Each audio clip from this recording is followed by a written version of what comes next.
BNP সরকার গঠনের প্রস্তুতিতে আওয়ামী লীগের খুশির বন্যা, আওয়ামী লীগের স্বস্তি। 2018 সালে ধানের শীষে ভোট দেওয়ার জন্য যেভাবে করে গণধর্ষণ হয়েছিল, 2026 সালে এসে ধানের শীষে ভোট না দেওয়ার কারণে গণধর্ষণ আমরা দেখতে পেয়েছি। আগামী দিনে চলার ক্ষেত্রে সরকারি দল কি করবে আর বিরোধী দল কি করবে, বিরোধী দল কোন কার্ড খেলে সামনে এগোতে পারবে। আজ প্রথম রমজানে জামায়াত ইসলামী ভয়ঙ্কর ঘটনা ঘটিয়েছে। বিএনপি আজ রমজান মাসের প্রথম দিনেই জামাত ইসলাম কর্মীরা কিয়ামত ঘটিয়েছে ঢাকার রাজপথে। ইন্নালিল্লাহ, আমাদের সব শেষ, আমাদের সব শেষ। আমার জন্য খোলামেলা পোশাকে ভাইরাল হলেন তারেক রহমানের একমাত্র কন্যা জাইমা রহমান। বাংলাদেশের সোশ্যাল মিডিয়াতে এমন একটি ছবি ভাইরাল হচ্ছে যে ছবিটিকে নিয়ে রীতিমতো ঝড় উঠছে। ঝড় ওঠার প্রথম কারণ হলো রাজনীতিতে ভোট পাওয়া যত কঠিন, সেই ভোট ব্যাংক ধরে রাখা তার চেয়ে হাজার গুণ বেশি কঠিন। প্রিয় দর্শক, 2024 সালে সাবেক প্রধানমন্ত্রী শেখ হাসিনার সময় বিএনপির নেতাকর্মীরা বা সাধারণ জনগণ যখন বিএনপিকে ভোট দিয়েছিল, তখন কিন্তু সাবেক প্রধানমন্ত্রী বা আওয়ামী লীগ সরকারের লোকজন বিএনপির সকল নেতাকর্মীদের, প্রিয় দর্শক, সেই প্রেক্ষাপটটি কিন্তু জনাব তারেক রহমান জয় গ্রহণ করার পর বা ক্ষমতা গ্রহণ করার পরে কিন্তু জামাতের যে নেতাকর্মীদের মা বোনরা রয়েছে তাদের উপর কিন্তু বিএনপির লোকেরা অতর্কিতভাবে হামলা করছে বা তাদেরকে ধর্ষণের চেষ্টা করছে। প্রিয় দর্শক, এরকমই চাঞ্চল্যকর তথ্য কিন্তু ভাইরাল হয়েছে বা এরকম চাঞ্চল্যকর তথ্য গণমাধ্যমে প্রকাশ পেয়েছে। প্রিয় দর্শক, এই কাজগুলো কি করা ঠিক হচ্ছে তা আপনার মূল্যবান মতামতটি অবশ্যই কমেন্টে জানিয়ে যাবেন। প্রিয় দর্শক, এছাড়াও কিন্তু হিরো আলমকে আজ পুলিশ গ্রেপ্তার করেছে এবং কেন গ্রেপ্তার করেছে তাই নিউজটি সম্পূর্ণ দেখলেই বুঝতে পারবেন। প্রিয় দর্শক, এছাড়াও কিন্তু জনাব তারেক রহমানের মেয়ে জাইমা রহমান কিন্তু একটি নাইট ক্লাবে যে অশালীন বা অশ্লীলভাবে নৃত্য উপস্থাপন করেছেন।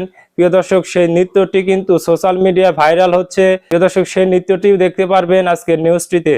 প্রিয় দর্শক, তাই বলবো যারা ভিডিওটি অন করেছেন তারা ভিডিওটি না টেনে সম্পূর্ণ মনোযোগ সহকারে দেখবেন, তাহলেই বুঝতে পারবেন আজকের ভিডিওর মূল রহস্য বা আসল ঘটনাগুলো। তো প্রিয় দর্শক, চলুন দেখে আসি সেই আজকের কাঙ্ক্ষিত ভিডিওগুলো। তবে তার আগে বলি, যারা এখন এই চ্যানেলটি সাবস্ক্রাইব করেননি তারা সাবস্ক্রাইব করে পাশে থাকা বেল আইকনটি বাজিয়ে দিবেন। আর যারা ইতিমধ্যে চ্যানেলটি সাবস্ক্রাইব করে রেখেছেন তাদেরকে অসংখ্য ধন্যবাদ। তো চলুন দর্শক, আমরা একটা লাইক দিয়ে ধারাবাহিকভাবে ভিডিওর সকল বিস্তারিত আলোচনা দেখে আসি। প্রধানমন্ত্রী হয়ে এক বিরল অধ্যায়ের সূচনা করলেন জনাব তারেক রহমান। দর্শক, বিএনপি সরকারের সমালোচনা করাই আমাদের প্রধান কাজ হবে। শুধু বিএনপি সরকার না, বিরোধী দল হিসেবে জামাতের যে ব্যর্থতা, অযোগ্যতা, তার সমালোচনা করব। কিন্তু একদম কিছু অতি সুন্দর কাজ যার প্রশংসা না করলেই নয়, এটাও করতে হয়। এটা মিনিমাম মানবিকতাবোধ, মিনিমাম নৈতিকতাবোধ। যদিও সরকারের ভালো কাজের প্রচার এটা কখনোই অ্যাক্টিভিস্টদের কাজ নয়, এমনকি সাংবাদিকদের কাজও নয়। ভালো কাজের প্রচার তার দল করবে এবং ভারতীয় সাংবাদিকরা করবে। আমরা যারা ক্রিটিক, আমাদের কাজ হচ্ছে সমালোচনা করা। ত্রুটি বিচ্যুতিগুলো খুঁটিয়ে খুঁটিয়ে সমালোচনা করাই হবে প্রধান কাজ। প্রশংসা করা এটা আমাদের কাছে মানায় না। তারপরে কিছু প্রশংসা করতে হয় যেটা তারেক রহমান ঘটিয়েছে। এটা সত্যি অসাধারণ। প্রধানমন্ত্রী হওয়ার পর প্রথম তারেক রহমান জাতির উদ্দেশ্যে ভাষণ দিয়েছেন। প্রধানমন্ত্রী হওয়ার পর তার অনেক কিছুই, পুরো বিএনপি সরকার দেশটাকে সিঙ্গাপুর বানিয়ে দিল। নির্বাচনের পর জামাত এনসিপির নেতাকর্মীদের উপর যে হামলা করেছে, এর পরিপূর্ণ বিচার হওয়ার আগ পর্যন্ত আমরা কিছুতেই সন্তুষ্ট নই। এর বিচার করতে হবে, আর একটা হামলা চলবে না। কিন্তু পারবে বিএনপি তার সন্ত্রাসীদেরকে রক্ষা করতে? মনে হয় পারবে না। এবং যে প্রতিশ্রুতি দিয়েছে এগুলো পালন করতে পারবে বলে মনে হচ্ছে না। যদিও দেখাচ্ছে যে না, এই যে ফ্যামিলি কার্ডের উদ্দেশ্যে জরুরি সিদ্ধান্ত আমরা নিচ্ছি, অমুক তমুক করে নিক, তারপর বলেন খাল কাটবে, কাটুক আগে তারপরে বলবো। কিন্তু যতটুকু করেছে প্রধানমন্ত্রী হিসেবে ব্যক্তি তারেক রহমান, তিনি জামাতের দেখা দেখি অনেক কিছু করেছেন। যেমন প্লট সুবিধা, ট্যাক্স ফ্রি গাড়ি সুবিধা নেবেন না, বিএনপি কোন এমপি নেবেন, ভেরি গুড। আসলে ওটা লাগে না তো, কিসের প্লট ট্যাক্স? এটা যে আসলে আমরিক, এটা জামাতের জন্য আমরিক। জামাতের এমপি গরিব, কিসের টিনের ঘর। জামাতের এমপিদের অনেকের ঘর বাড়ি ছিল, অনেকেই আমাদেরকে খুব সম্মান করেন বা স্নেহ করেন। তারা গরিব। আমার যে জীবনযাত্রা তার ধারে কাছে নয় তাদের জীবনযাত্রা, তারা কিন্তু জামাতের এমপি, এনসিপির এমপিদেরও সেম। তো তাদের জন্য একটা ভালো গাড়ি ট্যাক্স ফ্রি যদি পাই এটা ভালো, তাদের জন্য এটা বিরাট স্যাক্রিফাইস। কিন্তু বিএনপি যারা এমপি হয়েছে, কিসের ট্যাক্স ফ্রি গাড়ি? ওরকম ট্যাক্স ফ্রি গাড়ি দিয়ে তারা কি হবে? তারা তো এমনিতেই কোটিপতি, শত কোটি টাকার মালিক। একজন 190 কোটি টাকা মেরে দিয়ে ঋণ খেলাপি, সে অমুক মন্ত্রী তমুক মন্ত্রী। সে ট্যাক্স ফ্রি গাড়ি বিএনপি না নেওয়াতে তেমন কিছু আসে যায় না। একটা গাড়ি আর কয় টাকা ভাই? একদম ভালো গাড়ি আপনি 1 কোটি টাকা খরচ করলে একদম সর্বোচ্চ মানের গাড়ি ব্যবহার করতে পারেন, সর্বোচ্চ মানের। আপনার মানে একজন এমপি মন্ত্রী হিসেবে যা ব্যবহার করা যায় 1 কোটি টাকা হলে আর লাগে না। 1 কোটি টাকা কোনো ব্যাপার নাকি বিএনপি যারা এমপি তাদের কাছে? Very simple. তাদের ট্যাক্স ফ্রি গাড়ির সুবিধা, তাদের ওটা বর্জন করা না করার মধ্যে কিছু না। কিন্তু জামাতের যারা, তাদের কাছে খুব ইম্পর্টেন্ট। তারা একটা ভালো গাড়িতে চড়তে গেলে ট্যাক্স ফ্রি ছাড়া তারা ওটা কিনতেই পারবেন না। কোন রকম টেনে টুনে ট্যাক্স দেওয়ার সুবিধা না থাকলে কিনতে পারবেন। একটা গাড়ি জাপান থেকে একটা গাড়ি আমদানি করলে ওই গাড়িটার অরিজিনাল দাম হয়তো 20 লাখ টাকা, কিন্তু ট্যাক্সের কারণে ওটার দাম হয়ে যায় 53 লাখ টাকা। এখন 20 লাখ টাকা জামাতের একজন এমপি টেনে টুনে কিনতে পারবে, কিন্তু 53 লাখ টাকা কিনতে পারবে না। অথবা এখন যে অবস্থা, তার গাড়ি কেনাই হবে না। এমপি চলে গেলে তারপরে মোটরসাইকেলে চলবে। এটা একটা বড় স্যাক্রিফাইস। বিএনপি এটা করেছে, কিন্তু এটার মধ্যে আসলে কোনো মাত্রা আমি দেখি না, কারণ তাদের তো এটা দরকারই নেই। তো তবে কিছু বিষয় আছে, যেমন তারেক রহমান দেশে আসার পর তাকে ঘিরে চরম বিরক্তি ছিল মানুষের, রাস্তাঘাট বন্ধ হয়ে যেত। সেই স্মৃতিসৌধে যাওয়ার সময় কি ঘটনা মনে আছে না? কিন্তু না, প্রধানমন্ত্রী পর স্মৃতিসৌধে গেছেন, গাড়ি বহরের প্রধানমন্ত্রী যে প্রোটোকল থাকে এটা অনেক কমিয়ে দিয়েছেন। তিনি নিজে গাড়ি চালান অনেক ক্ষেত্রে, আবার ব্যক্তিগত ড্রাইভার, নিজের তেল দিয়ে চলবেন, রাষ্ট্রীয় কাজ ছাড়া পতাকাবাহী গাড়ি ব্যবহার করবেন না। বেশিরভাগই ওই রাস্তাঘাট আটকে দেওয়া, এটা দরকার নাই। হাসিনার আমলে আমরা বিশ্ববিদ্যালয়ের স্টুডেন্ট ছিলাম, টিউশন করতে যেতাম, যাওয়ার পথে মাঝে মাঝে দাঁড়িয়ে থাকতে হতো, কারণ হাসিনা যাবে, পুরো রাস্তা বন্ধ, ঘন্টার পর ঘন্টার প্রভাব। না, এগুলো কিছু কাজ করবেন না এটা বলেছেন। সাদাসিধে কিছু আচার আচরণ লক্ষ্য করছি, ইটস গুড। আরো কিছু জাতির উদ্দেশ্যে ভাষণ দেওয়ার ক্ষেত্রে কিছু একটা বিরল ঘটনা আমরা দেখতে পেয়েছি। তারেক রহমান ভাষণ দিয়েছেন, তার পিছনে কারো ছবি নেই, অথচ খালেদা জিয়া এবং জিয়াউর রহমানের ছবি যদি তারেক রহমানের পিছনে থাকতো কেউ আপত্তি করতো না। খালেদা জিয়া জিয়াউর রহমানকে জামাতের লোকজন পছন্দ করে, বিরোধী দলের পক্ষ থেকে কোনো সমালোচনা হতো না। কিন্তু না, এই যে কাউকে কাল বানিয়ে রাখা বা এই রাজনীতি থেকে হয়তো বের হয়ে আসতেছে, এটা নতুন বন্দোবস্তের একটা আলামত। তারেক রহমানের পিছনে কারো ছবি নেই, এবং কালেমা ছিল নাকি, যদিও আমার কাছে যেগুলো এসেছে সেখানে আমি পাইনি। যাই হোক, ধরলাম যে কালেমা কিছু একটা ছিল, ভেরি সিম্পল। এবং বক্তব্যের মধ্যে তিনি যে শব্দগুলো চয়ন করেছেন এটাও তাৎপর্যপূর্ণ, এটাও নতুনত্ব। এখানে শেষ পর্যন্ত আমাদের হয়তো দেখতে হবে যে বিএনপির মধ্যে মন্ত্রিসভায় যারা স্থান পেয়েছে দালালদের অভাব নাই, কে কি করে বলা যায় না। তবে যেহেতু জিয়াউর রহমানের সন্তান, জিয়াউর রহমান বাংলাদেশের ইতিহাসে সর্বশ্রেষ্ঠ শাসক, জিয়াউর রহমানের রক্ত তার শরীরে, তার ডিএনএ এর সাথে মিল আছে, জেনেটিক্যালি মিল, একই জেনেটিক্সের। জিয়াউর রহমানের সন্তান হিসেবে তারেক রহমান ভালো কিছু করবেন, জুলাইকে মেনে নেবেন, উল্টাপাল্টা ভারতের বুদ্ধি টুদ্ধি এগুলো মানতে চাইবেন না, আমরা এই আশাটা রাখতে চাই। পরিবর্তনে কিছু আলামত আমরা লক্ষ্য করছি, যেমন রমজান শব্দটা সুন্দরভাবে বলেছেন, রমাদান এর মানে, এবং কোরআন হাদিসের কথা বলেছেন, রাসূলের আদর্শের কথা বলেছেন, এটা আমরা অ্যাপ্রিশিয়েট করব। এবং অধিক মুনাফা করতে নিষেধ করেছেন, এটা গুড। ধর্মীয় বিভিন্ন বিষয়ে এটা চমৎকারভাবে অ্যাড্রেস করেছেন, এই জিনিসগুলো ভালো। বিশেষ করে এই যে ছবি টবি পূজা বা এগুলো করেন নাই, এগুলো নিয়ে বাড়াবাড়ি, এইসব কালচার থেকে বেরিয়ে আসতে চেয়েছেন, যেটা হাসিনার অন্যতম। ছবি নাজুলা নয়, শেখ মুজিবের ছবি নাজুলা। দেখেন, কেউ যদি ফেসিস্ট হতে চায় তাহলে অনেক উপাদান আছে ফেসিস্ট হওয়ার। ফেসিস্ট হতে হলে এরকম একটা কাল্ট লাগে, যেমন দমন করার বিভিন্ন ইনস্ট্রুমেন্ট লাগে। এই তুই শেখ মুজিবের ছবিটা না নাই, শেখ মুজিবের বিরুদ্ধে বলেছ, বঙ্গবন্ধুর নামে কটূক্তি, এইসব নানান বিষয় থাকতে হয় যেগুলোর মাধ্যমে ভিন্ন মতকে দমন করা হয়। কিন্তু এরকম কোনো উপাদান তারেক রহমান তৈরি করছেন না, এটা আমরা লক্ষ্য করছি। ওভারঅল জাতির উদ্দেশ্যে তারেক রহমান যে ভাষণ দিয়েছেন, এটি যদি আসলে সত্যিকার অর্থে তার নীতি আদর্শ হয়ে থাকে এবং কিছু প্র্যাকটিক্যাল ইমপ্লিমেন্টেশন আমরা দেখতে পাচ্ছি, এটা ভালো। তো দর্শক, এবং দেখেন, যেমন শেখ হাসিনা ভাষণ দিত, ওই তার বাপ দাদার গল্প বলতে বলতে মানুষকে বিরক্ত করে ফেলতো। কিন্তু তারেক রহমান অত্যন্ত সংক্ষিপ্ত বক্তব্য দিয়েছেন, কোনো বাপ দাদার গল্প নয়, মানুষের সমস্যা নিয়ে অ্যাড্রেস করেছেন, সুশাসনের কথা বলেছেন। আমার কাছে ভালো লেগেছে যে রমাদান শব্দটা বলেছেন, এর মানে তার আদর্শ চিন্তা ভাবনার মধ্যে ধর্মীয় পিউরিটান বা এরকম একটা ভাব রয়েছে, যার প্রভাব সামগ্রিক শাসন ব্যবস্থায় পড়ে। তো দর্শক, আমরা ভালো কিছু দেখছি তারেক রহমানের কাছ থেকে এখন পর্যন্ত, এই ভালো দিকটা অ্যাপ্রিশিয়েট করলাম। আশা করি বিএনপির দালালেরা জুলাই ঘুরিয়ে উল্টোপাল্টা কিছু করতে পারবে না, নতুন ফেসিবাদের দিকে নিয়ে বিএনপির ধ্বংস ডেকে আনতে পারবে না। তারেক রহমান বিএনপিকে রক্ষা করবেন, দেশকে রক্ষা করবেন। 2026 সালে হয়েছে ম্যানেজ ভোট। লন্ডন থেকে ওই মুফতি সাহেব এসে জনগণের সমর্থন আদায় করতে না পেরে প্রশাসনকে ম্যানেজ করে, ডিপ স্টেটকে ম্যানেজ করে, কমিশনকে ম্যানেজ করে, সরকারকে ম্যানেজ করে ম্যানেজ ভোট আয়োজন করেছে। এখানেই শেষ নয়, তারা ভোটের পরে ঝাঁপিয়ে পড়েছে নির্মম ভাবে জনগণের উপরে। 2018 সালে ধানের শীষে ভোট দেওয়ার জন্য যেভাবে করে গণধর্ষণ হয়েছিল, 2026 সালে এসে ধানের শীষে ভোট না দেওয়ার কারণে গণধর্ষণ আমরা দেখতে পেয়েছি। মজলুম যখন জালিম হয়ে যায় তখন আল্লাহর আরশ কেঁপে ওঠে। আমি লন্ডনের মুফতি আর নতুন জালেমকে বলতে চাই, মজলুমরা হারতে জানে না, মজলুমরা কাঁদতে জানে না, মজলুমরা থামতে জানে না। আমরাও থামবো না ইনশাআল্লাহ। বিজয়ের পথে যাত্রা শুরু, জীবন অথবা মৃত্যু। আসসালামু আলাইকুম। নাহিদ ইসলামের একটা বক্তব্য দেখছিলাম, দেখেন বক্তব্যটা। এখন খলিলুর রহমান উনি যদি এই বিএনপির সরকারে মন্ত্রী হন বা সরকারের অংশ হন, তাহলে কিন্তু প্রশ্ন উঠবে যে আগের অন্তর্বর্তী সরকারে উনি তাহলে ওই রাজনৈতিক দলের পক্ষে কাজ করেছেন। এবং নির্বাচনের যে ইঞ্জিনিয়ারিং এর কথা আমরা বলতেছি, আমরা যেটা দেখলাম যে কারচুপি হলো, ফলাফলে কারচুপি হলো এবং অনেকগুলো আসন হারিয়ে দেওয়া হলো আমাদেরকে, এবং পরিকল্পনা করে 2/3 আসন সরকারি দল নিয়ে নিল। এই সংবিধান সংস্কার যাতে না হয় জটিলতা, এটা পুরোটা একটা ইঞ্জিনিয়ারিং আজকে আমরা দেখতে পাচ্ছি সরকারি দল হিসেবে তারা। তাহলে দর্শক বুঝতে পারছেন, কয়েকটা পয়েন্ট কিন্তু এখানে খুব গুরুত্বপূর্ণ। একটা হলো যে 2/3 করা হলো যাতে তারা সংবিধান সংশোধন করতে পারে তাদের মতন করে, অর্থাৎ সরকারি দল বিএনপি। ইলেকশন ইঞ্জিনিয়ারিং, তার মানে নর্মাল ইলেকশন হয়নি। এখন অনেকে বলে যে নাহিদ ইসলাম আসলে পাশ করেনি, ঢাকায় শফিকুর রহমানও পাশ করেনি, তাদেরকে ওই যে দলের প্রধান যেহেতু তাদেরকে ইঞ্জিনিয়ারিং এর মাধ্যমে পাশ করা হয়েছে, ইলেকশন ইঞ্জিনিয়ারিং, তাহলে তো আওয়ামী লীগের প্রতিটা অভিযোগগুলো সত্য হয়ে যাচ্ছে। কারণ এই নির্বাচনে অংশগ্রহণকারী জামাতও বলতেছে, এনসিপিও বলছে। এখন বিরোধী দল কি ইলেকশন ইঞ্জিনিয়ারিং এর কার্ড খেলবে, মানে সামনে এগোবে, বলার চেষ্টা করবে যে নির্বাচন সঠিক হয়নি, স্বচ্ছ হয়নি? এটা যদি হয় তাহলে লাভ টাকা লাভ নিঃসন্দেহে বলা যায় যে যারা নির্বাচনে অংশগ্রহণ করতে পারেনি আওয়ামী লীগের জন্য বিশাল একটা লাভ, সেই লাভটা তারা এনে দিচ্ছে। এখন তারা আনবেই, কারণ এটা আওয়ামী লীগ কোনটাকে ক্যাপিটাল করবে, কোনটাকে আন্তর্জাতিকভাবে প্রতিষ্ঠিত করার চেষ্টা করবে সেটা বড় কথা না। আভ্যন্তরীণ ভাবে বিএনপিকে বারবার বলার চেষ্টা করবে তারা যে বিএনপি সঠিক বা স্বচ্ছ নির্বাচনের মাধ্যমে এই জয়যুক্ত হয়নি বা এই পরিমাণ আসন তারা পায়নি। গেল। আবার সরকারি দল তারাও বলতে পারে, কিন্তু তারা বলতে পারবে না এই কারণে যে তারা বললে তো আর সরকার থাকে না।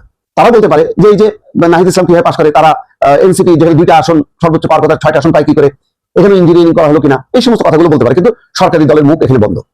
এখন বিরোধী দলের সামনে কি কি কার্ড আছে? কার্ডের মধ্যে অন্যতম হচ্ছে যে জুলাই কার্ড, জুলাই সনদ বাস্তবায়নের যে অঙ্গীকার, সেই অঙ্গীকার থেকে সরকারি দল সরে গেছে। এটা নিয়ে তারা জোরদার আন্দোলন করতে পারে সংসদের ভেতরে এবং বাইরে। ইতিমধ্যে তারা কিন্তু ঘোষণাও করেছে যে জুলাই সনদ বাস্তবায়ন না করে গণঅভ্যুত্থানের পিঠে ছুরিকাঘাত করছে বিএনপি। এটা নিয়ে তারা শোরগোল তুলতে পারে। আর কি শোরগোল তুলতে পারে? আর শোরগোল তুলতে পারে যে বিচার, যে শেখ হাসিনাকে দেশে ফিরিয়ে আনতে হবে এবং বিচার করতে হবে। কিন্তু বিএনপি করবে না কেন? বিএনপি তো ভারতের সাথে নেগোসিয়েশন করেছে, সুতরাং শেখ হাসিনাকে দেশে এনে তারা বিচার করবে না।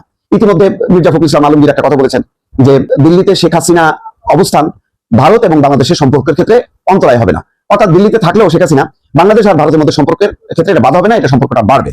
এর ইঙ্গিত থেকে বোঝা যাচ্ছে যে শেখ হাসিনাকে ফেরত আনার ক্ষেত্রে বিএনপি তেমন সোচ্চার থাকবে না, ফেরত আনার ক্ষেত্রে মুখে মুখে হয়তো বলবে, কিন্তু বিরোধী দল কিন্তু চাপ তৈরি করতে থাকবে সংসদের ভেতরে এবং বাইরে। তার মানে হচ্ছে একটা হচ্ছে জুলাই সনদ বাস্তবায়নের কার্ড, আরেকটা হচ্ছে শেখ হাসিনার কার্ড, আরেকটা হচ্ছে ইঞ্জিনিয়ারিং ইলেকশন হচ্ছে এই কার্ড। আপাতত এই 3টা কার্ড খেলে বিরোধী দল জামাত এবং এনসিপি কে এগোতে হবে। এখন কতটুকু এগোতে পারে, রাজনৈতিক বাস্তবতাটা কতটুকু, তার বিপরীতে সরকারি দল কতখানি যুক্তিসঙ্গত বক্তব্য উপস্থাপন করতে পারে, তার উপরে কিন্তু নির্ভর করছে যে জনমত কোন দিকে প্রভাবিত হবে। দর্শক, সমাপ্ত জাতীয় নির্বাচনে জামায়াত জোট প্রায় 40% ভোট পেয়েছে। এটি জামায়াতে ইসলামের ইতিহাসে একটি অভাবনীয় এবং ঐতিহাসিক অর্জন। কিন্তু রাজনীতিতে ভোট পাওয়া যত কঠিন, সেই ভোট ব্যাংক ধরে রাখা তার চেয়ে 1000 গুণ বেশি কঠিন। এই যে 40% মানুষ জামায়াতকে ভোট দিল, এরা সবাই কি জামায়াতের রোকন বা সাথী? একেবারেই নয়। এরা হলো সাধারণ জনগণ, যারা একটি বিকল্প খুঁজছিল। বিএনপির বিকল্প খুঁজছিল, আওয়ামী লীগের বিকল্প খুঁজছিল, স্বৈরাচারের বিকল্প খুঁজছিল। এখন সবচেয়ে বড় প্রশ্ন হলো, জামাত কি এই বিশাল জনসমর্থন ধরে রাখতে পারবে, নাকি অতীতের মতো নিজেদের খোলসের ভিতর ঢুকে যাবে? এই সমর্থন ধরে রাখা এবং আরও বৃদ্ধি করার জন্য জামায়াতকে এখন তাদের ট্র্যাডিশনাল গণ্ডির বাইরে বের হতে হবে। শুধু দাওয়াতি কাজ দিয়ে এখন আর রাজনৈতিক ময়দানে টিকে থাকা যাবে না। আজকে আমরা এমন একটি মাস্টার প্ল্যান নিয়ে আলোচনা করব, যা বাস্তবায়ন না করলে জামায়াতের এই 40% ভোট ব্যাংক তাসের ঘরের মতো ভেঙে পড়তে পারে। জামায়াতের প্রথম এবং সবচেয়ে বড় কাজ হলো দেশের আলেম সমাজকে ঐক্যবদ্ধ করার জন্য একটি সার্বজনীন প্ল্যাটফর্ম তৈরি করা। আমরা দেখেছি বিভিন্ন ইসলামিক দল বা মতাদর্শের মধ্যে বিস্তর ফারাক। এই বিভক্তিকে পুঁজি করেই এতদিন ফেসিবাদ টিকেছিল, বিএনপিও এবার টিকে গেছে। জামাতকে একটি অত্যন্ত শক্তিশালী ওলামা জামাত তৈরি করতে হবে। সবচেয়ে গুরুত্বপূর্ণ বিষয় হলো, এই অঙ্গ সংগঠনে শুধু জামায়াতের নিজস্ব আলেমরাই থাকবেন না, বরং দেওবন্দি, আহলে হাদিস, সুন্নি সব ধারার আলেমদের এখানে সম্মানের সাথে জায়গা দিতে হবে। আকীদাগত বা মাযহাবী পার্থক্য যার যার ব্যক্তিগত পর্যায়ে থাকবে, কিন্তু রাজনৈতিক ঐক্যের জায়গায় সবাই ওলামা জামায়াতের ছায়াতলে এক হবেন। দ্বিতীয় প্রস্তাবনাটি অত্যন্ত যুগান্তকারী। জামাতকে একটি নতুন আঙ্গিকে মহিলা জামাত তৈরি করতে হবে। আপনারা হয়তো বলবেন, জামায়াতের তো আগে থেকেই মহিলা বিভাগ আছে, কিন্তু বর্তমান মহিলা বিভাগের কাঠামো অত্যন্ত শক্ত এবং সিলেবাস ভিত্তিক। নতুন এই অঙ্গ সংগঠন বর্তমান মহিলা জামায়াতের মতো হবে না। এই অঙ্গ সংগঠনে সমাজের সব স্তরের সব পেশার নারীরা থাকবেন। একজন সাধারণ গৃহিণী থেকে শুরু করে কর্পোরেট চাকরিজীবী নারী, পর্দা বেপর্দা সবাই চাইলেই এই মহিলা জামাতের সাথে যুক্ত হতে পারবেন। এখানে রোকন বা সাথী হওয়ার মতো কড়া শর্ত থাকবে না। এটি হবে নারীদের অধিকার আদায়ের একটি পিওর পলিটিক্যাল ফ্রন্ট। সবচেয়ে বড় চ্যালেঞ্জিং এবং ইন্টারেস্টিং পয়েন্ট হলো ছাত্র রাজনীতি। জামাতকে এখন একটি নতুন ছাত্র জামায়াত তৈরি করতে হবে। অনেকে প্রশ্ন করতে পারেন, ছাত্র শিবির বা ছাত্রী সংস্থা থাকতে আবার নতুন ছাত্র সংগঠন কেন? লজিকটা খুব ক্লিয়ার। শিবির এবং ছাত্রী সংস্থা তাদের নিজস্ব চরিত্র অনুযায়ী সামাজিক, নৈতিক এবং আদর্শিক কাজ করে। আর নতুন তৈরি হওয়া ছাত্র জামায়াত পুরোদস্তুর রাজনৈতিক ছাত্র সংগঠনের ভূমিকা পালন করবে। এরা ছাত্রদলকে কাউন্টার করবে, এরা ছাত্র লীগকে কাউন্টার করবে। এই সংগঠনে নারী পুরুষ মুসলমান অমুসলমান সবাই থাকবে। ক্যাম্পাসের সাধারণ শিক্ষার্থীরা যারা শিবির করার মতো করা ইসলামী অনুশাসন এখনই মানতে প্রস্তুত নয়, কিন্তু জামাতের ভীষণকে পছন্দ করে, জামাতের কাজ পছন্দ করে, জামাতের পলিসি পছন্দ করে, তারা এই ছাত্র জামাতে যুক্ত হবে। একটি রাজনৈতিক দল তখনই সাস্টেইন করে বা টিকে থাকে যখন সমাজের প্রতিটি রন্ধ্রে রন্ধ্রে তারা শেকড় পৌঁছায়। বিএনপি বা আওয়ামী লীগের মতো জামাতকেও এখন ভুরি ভুরি অঙ্গ সংগঠন তৈরি করতে হবে, যেমন জামাত মিডিয়া সেল, কৃষিবিদ জামাত, চতুর্থ শ্রেণীর কর্মচারী জামাত, তাঁতি জামাত, কৃষক জামাত, ইঞ্জিনিয়ার্স জামাত, ডিপ্লোমা ইঞ্জিনিয়ার্স জামাত, আমরা জামাত পরিবার ইত্যাদি। সর্বস্তরের মানুষকে এসব সংগঠনে যুক্ত করতে হবে। কৃষক তার অধিকারের জন্য কৃষক জামাতে আসবে, ইঞ্জিনিয়ার তার পলিসি নিয়ে ইঞ্জিনিয়ার্স জামাতে কথা বলবে। এভাবেই জনগণ জামাতের সাথে কানেক্টেড থাকবে এবং জামাত কর্তৃক মূল্যায়িত বোধ করবে। প্রধানমন্ত্রী হয়ে এক বিরল অধ্যায়ের সূচনা করলেন জনাব তারেক রহমান। দর্শক, বিএনপি সরকারের সমালোচনা করাই আমাদের প্রধান কাজ হবে। শুধু বিএনপি সরকার না, বিরোধী দল হিসেবে জামাতের যে ব্যর্থতা, অযোগ্যতা, তার সমালোচনা করব। কিন্তু একদম কিছু অতি সুন্দর কাজ, যার প্রশংসা না করলেই নয়, এটাও করতে হয়। এটা মিনিমাম মানবিকতাবোধ, মিনিমাম নৈতিকতাবোধ। যদিও সরকারের ভালো কাজের প্রচার এটা কখনোই অ্যাক্টিভিস্টদের কাজ নয়, এমনকি সাংবাদিকদের কাজও নয়। ভালো কাজের প্রচার তার দল করবে এবং ভারতীয় সাংবাদিকরা করবে। আমরা যারা ক্রিটিক, আমাদের কাজ হচ্ছে সমালোচনা করা, ত্রুটি বিচ্যুতিগুলো খুঁটিয়ে খুঁটিয়ে সমালোচনা করাই হবে প্রধান কাজ। প্রশংসা করা এটা আমাদের কাছে মানায় না। তারপরে কিছু প্রশংসা করতে হয়, যেটা তারেক রহমান ঘটিয়েছেন। এটা সত্যি অসাধারণ। প্রধানমন্ত্রী হওয়ার পর প্রথম তারেক রহমান জাতির উদ্দেশ্যে ভাষণ দিয়েছেন। তাই প্রধানমন্ত্রী হওয়ার পর তার অনেক কিছুই, পুরো বিএনপি সরকার দেশটাকে সিঙ্গাপুর বানিয়ে দিল। নির্বাচনের পর জামাত এনসিপির নেতাকর্মীদের উপর যে হামলা করেছে, এর পরিপূর্ণ বিচার হওয়ার আগ পর্যন্ত আমরা কিছুতেই সন্তুষ্ট নই। এর বিচার করতে হবে, আর একটা হামলা চলবে না। কিন্তু পারবে বিএনপি তার সন্ত্রাসীদেরকে রক্ষা করতে? মনে হয় পারবে না। এবং যে প্রতিশ্রুতি দিয়েছে এগুলো পালন করতে পারবে বলে মনে হচ্ছে না। যদিও দেখাচ্ছে যে না, এই যে ফ্যামিলি কার্ডের উদ্দেশ্যে জরুরি সিদ্ধান্ত আমরা নিয়েছি, অমুক তমুক করে নিক, তারপর বলেন খাল কাটবে, কাটুক আগে, তারপরে বলবো। কিন্তু যতটুকু করেছে প্রধানমন্ত্রী হিসেবে ব্যক্তি তারেক রহমান, তিনি জামাতের দেখা দেখি অনেক কিছু করেছেন। যেমন প্লট সুবিধা, ট্যাক্স ফ্রি গাড়ি সুবিধা নেবেন না, বিএনপি কোন এমপি নেবেন, ভেরি গুড। আসলে ওটা লাগে না তো, কিসের প্লট ট্যাক্স? এটা যে আসলে আমরিক, এটা জামাতের জন্য আমরিক। জামাতের এমপি গরিব, কিসের টিনের ঘর। জামাতের এমপিদের অনেকের ঘর বাড়ি ছিল, অনেকেই আমাদেরকে খুব সম্মান করেন বা স্নেহ করেন, তারা গরিব। আমার যে জীবনযাত্রা, তার ধারে কাছে অনেক তাদের জীবনযাত্রা, তারা কিন্তু জামাতের এমপি, এনসিপির এমপিদেরও সেম। তো তাদের জন্য একটা ভালো গাড়ি ট্যাক্স ফ্রি যদি পাই, এটা ভালো, তাদের জন্য এটা বিরাট স্যাক্রিফাইস। কিন্তু বিএনপি যারা এমপি হয়েছে, কিসের ট্যাক্স ফ্রি গাড়ি? ওরকম ট্যাক্স ফ্রি গাড়ি দিয়ে তারা কি হবে? তারা তো এমনিতেই কোটিপতি, শত কোটি টাকার মালিক। একজন 190 কোটি টাকা মেরে দিয়ে ঋণ খেলাপি, সে অমুক মন্ত্রী তমুক মন্ত্রী। সে ট্যাক্স ফ্রি গাড়ি বিএনপি না নেওয়াতে তেমন কিছু আসে যায় না। একটা গাড়ি আর কয় টাকা? একদম ভালো গাড়ি আপনি 1 কোটি টাকা খরচ করলে একদম সর্বোচ্চ মানের গাড়ি ব্যবহার করতে পারেন, সর্বোচ্চ মানের। আপনার মানে একজন এমপি মন্ত্রী হিসেবে যা ব্যবহার করা যায়, 1 কোটি টাকা হলে আর লাগে না। 1 কোটি টাকা কোনো ব্যাপার নাকি বিএনপি যারা এমপি তাদের কাছে? Very simple. তাদের ট্যাক্স ফ্রি গাড়ির সুবিধা, তাদের ওটা বর্জন করা না করার মধ্যে কিছু না। কিন্তু জামাতের যারা, তাদের কাছে খুব ইম্পর্টেন্ট। তারা একটা ভালো গাড়িতে চড়তে গেলে ট্যাক্স ফ্রি ছাড়া তারা ওটা কিনতেই পারবেন না। কোন রকম ট্রেনে ট্যাক্স দেওয়ার সুবিধা না থাকলে কিনতে পারবেন। একটা গাড়ি জাপান থেকে একটা গাড়ি আমদানি করলে ওই গাড়িটার অরিজিনাল দাম হয়তো 20 লাখ টাকা, কিন্তু ট্যাক্সের কারণে ওটার দাম হয়ে যায় 53 লাখ টাকা। এখন 20 লাখ টাকায় জামাতের একজন এমপি ট্রেনে কিনতে পারবে, কিন্তু 53 লাখ টাকা কিনতে পারবে না। অথবা এখন যে অবস্থা, তার গাড়ি কেনাই হবে না। এমপি চলে গেলে তারপরে মোটরসাইকেলে চলবে। এটা একটা বড় স্যাক্রিফাইস। বিএনপি এটা করেছে, কিন্তু এটার মধ্যে আসলে কোনো মাত্রা আমি দেখি না, কারণ তাদের তো এটা দরকারই নেই। তো তবে কিছু বিষয় আছে, যেমন তারেক রহমান দেশে আসার পর তাকে ঘিরে চরম বিরক্তি ছিল মানুষের, রাস্তাঘাট বন্ধ হয়ে যেত। সেই স্মৃতিসৌধে যাওয়ার সময় কি ঘটনা মনে আছে না? কিন্তু না, প্রধানমন্ত্রীর পর স্মৃতিসৌধে গেছেন, গাড়ি বহরের প্রধানমন্ত্রী যে প্রোটোকল থাকে এটা অনেক কমিয়ে দিয়েছেন। তিনি নিজে গাড়ি চালান অনেক ক্ষেত্রে, আবার ব্যক্তিগত ড্রাইভার, নিজের তেল দিয়ে চলবেন, রাষ্ট্রীয় কাজ ছাড়া পতাকাবাহী গাড়ি ব্যবহার করবেন না। বেশিরভাগই ওই রাস্তাঘাট আটকে দেওয়া, এটা দরকার নাই। হাসিনার আমলে আমরা বিশ্ববিদ্যালয়ের স্টুডেন্ট ছিলাম, টিউশন করতে যেতাম, যাওয়ার পথে মাঝে মাঝে দাঁড়িয়ে থাকতে হতো, কারণ হাসিনা যাবে, পুরো রাস্তা বন্ধ, ঘন্টার পর ঘন্টার প্রভাব। প্রিয় দর্শক, আমি আশা করছি ভিডিওটি সম্পূর্ণ মনোযোগ সহকারে দেখেছেন। সেই সাথে ভিডিও সম্পর্কিত কোনো তথ্য বা মতামত থাকলে কমেন্ট বক্সে জানিয়ে যাবেন। আজকের মতন এখানে শেষ করছি। ফিরে আসছি আগামী দিনে নতুন একটি টপিক নিয়ে। সে পর্যন্ত সবাই ভালো থাকবেন। আল্লাহ হাফেজ।